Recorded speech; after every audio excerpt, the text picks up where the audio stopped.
O ataque terrorista do grupo Hamas no dia 7 de outubro em Israel deixou mais de 800 mortos e esse número sobe à medida que os dias passam. Os terroristas vieram por terra, mar e ar. Explodiram partes da cerca de separação altamente fortificada de Israel e invadiram comunidades israelenses ao longo da fronteira de Gaza. Houve muita violência e muitas pessoas foram sequestradas durante o ataque. A investida foi considerada uma das mais violentas nos conflitos entre palestinos e israelenses que já duram décadas.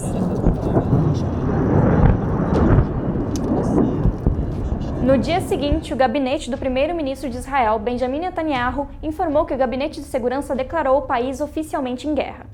Mas afinal, o que é o Hamas? E por que o ataque foi tão significativo no meio de tantos outros que já aconteceram na região? Nesse vídeo você vai entender o contexto histórico que levou a esse ataque do grupo terrorista em Israel. Hamas começou como um movimento político islâmico classificado como terrorista por países como os Estados Unidos, Reino Unido, Japão, Austrália e muitos outros. Seu nome é a sigla em árabe para Movimento de Resistência Islâmica. O grupo surgiu em 1987 durante a primeira Intifada, que foi uma revolta palestina contra a ocupação israelense dos territórios da Cisjordânia e da Faixa de Gaza. Possuem 3 frentes: uma entidade filantrópica que faz programas de bem-estar social para palestinos, um partido político e um braço armado, que são as Brigadas Al-Qassam. O Hamas defende a criação de um único Estado palestino, que ocuparia a área onde hoje estão Israel, a Faixa de Gaza e a Cisjordânia. E aqui a gente faz uma breve explicação sobre o Estado de Israel, mas muito breve mesmo, porque isso é um assunto para um outro vídeo. Os conflitos entre árabes e judeus na região começaram no século XX, principalmente a partir de 1948, quando a Organização das Nações Unidas determinou a criação de 2 estados onde antes ficava o mandato britânico da Palestina, um território colonizado. Um dos estados deveria ser o lar nacional dos judeus, que haviam acabado de passar por um holocausto, e o outro seria árabe. A criação de Israel para os judeus foi concretizada, mas a da Palestina para os árabes nunca chegou a ser concluída. Logo após a retirada das tropas britânicas da região, uma guerra estourou entre Israel e os países vizinhos, e muitas famílias palestinas foram deslocadas de áreas onde viviam há anos. Países como Egito e Jordânia guerrearam contra Israel em diversas ocasiões, como em 1948, 1967 e 1973, mas Israel venceu os conflitos. Com o tempo, os países assinaram acordos de cessar-fogo ou normalizar as relações com Israel, enquanto os 2 territórios que compõem a Palestina, que são a Faixa de Gaza e a Cisjordânia, seguiram ocupados militarmente.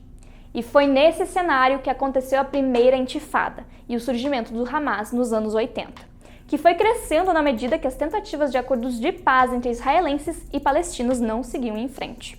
O grupo fazia oposição aos acordos de Oslo de 1993, que ocorreram na Noruega. Basicamente, eram acordos de paz feitos entre o governo de Israel, liderado por Yitzhak Rabin, o presidente da Organização para a Libertação da Palestina, Yasser Arafat, sendo mediado pelo presidente dos Estados Unidos, Bill Clinton.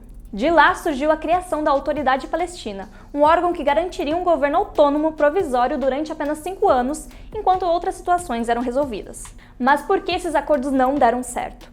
Para os palestinos, muitas questões foram deixadas de lado nos acordos, como os refugiados, a segurança, as reparações dos conflitos para a independência de Israel e um outro ponto de tensão importante nessa história, os assentamentos israelenses. Assim, Hamas foi ganhando força política entre os palestinos, fazendo oposição ao seu rival político Fatah. Além da política, o grupo terrorista também ficou conhecido pelos vários atentados suicidas que mataram quase 60 israelenses em 1996. Eles faziam uma retaliação pela morte do fabricante de bombas do grupo, Yahya Ayash. Em 2006, ocorre uma tentativa de trazer a democracia para o Oriente Médio com as eleições do Conselho Legislativo Palestino. Hamas ganhou as eleições do Fatah, mas começou a sofrer sanções econômicas por Israel antes mesmo de assumir o cargo. O território se dividiu.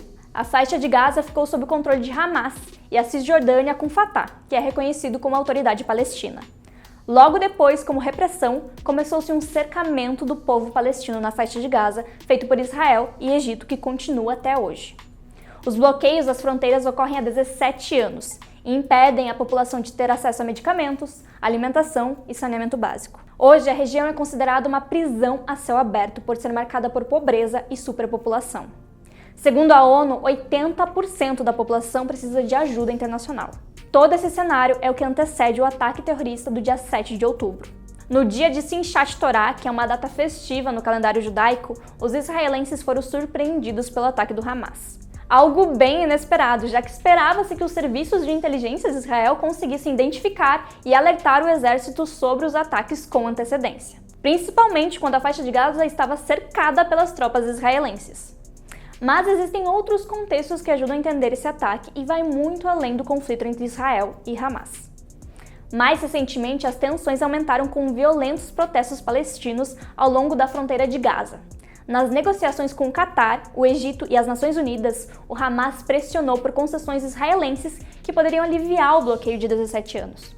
O ataque terrorista do Hamas também está associado às atuais conversas mediadas pelos Estados Unidos sobre a normalização dos laços entre Israel e Arábia Saudita. Até agora, relatos de possíveis concessões aos palestinos nas negociações envolveram palestinos na Cisjordânia ocupada, mas não em Gaza. A aliança entre Israel e a Arábia Saudita também deixaria o Irã e a faixa de Gaza isolados no conflito. A resposta de Israel ao ataque terrorista do Hamas foi o bombardeio em pontos da faixa de Gaza e a retaliação. A população ficará sem eletricidade, comida, água e gás. Até o momento, milhares de pessoas morreram, tanto israelenses quanto palestinos.